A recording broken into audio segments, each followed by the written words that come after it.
Hello, this is my Magicka Necromancer build for the High Isle DLC. Decent amount has changed, but it's not like a complete rework or anything. So let's get into it. To start, for the race, food, mundus and potions, got Khajiit. I've changed from Dark Elf this patch as I like to play a high crit damage build, as it has a much higher peak in damage, which is nice with the stupid amount of healing that is currently in the game. Shadow Mundus as well for the same reasoning. Or Zorga's there as well because it's a great all-round food. Low stat pools, but it's fine as recovery is so high and skills are so cheap it doesn't really make a difference. And Alliance Spell Jolt as we have no other source of sorcery or prophecy. So yeah, pretty standard as usual. For these sets, I'm running Magma Incarnate, Trainee Chest, Rallying Cry on the waist, rings and back bar ice staff. With front bar axes of mechanical acuity, some body mechanical acuity, and sea serpent's claw. This build is very bursty with the acuity and the high crit damage from the other parts of the build. So it's about turning around and nuking people, and then kiting and carrying on again.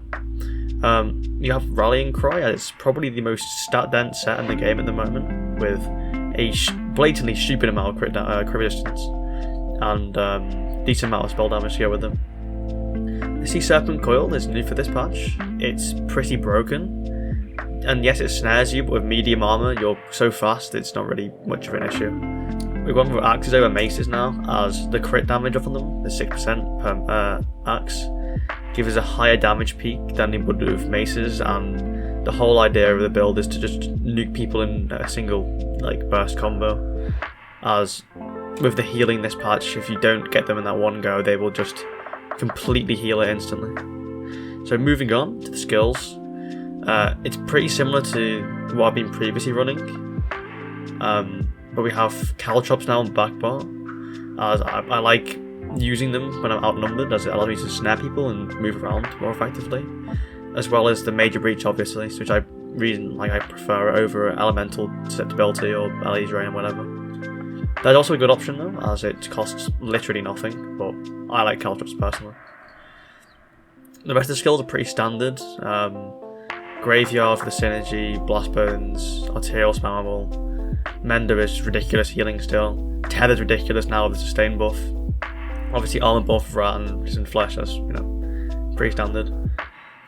As you have Ice Staff, we can't have Resto ulti, so we'll just take Temporal Guard, and Dawnbreaker is just amazing as an ulti.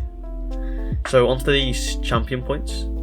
I've gone Ironclad, Fighting Finesse, Master Arms and Focus Mending. I'm using one Mitigating CP and one Healing CP now, as it's a bit better than two defensive CPs, the Mitigation one, sorry. And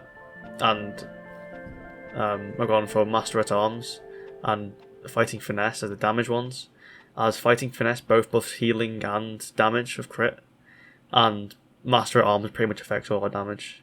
For red CPs, they're pretty standard, although Relentlessness is this flex spot. You could put Slippery there, you could put Celerity there. It's really just a nice flex spot. So anyway, thanks for watching. That's the end of the build, and goodbye.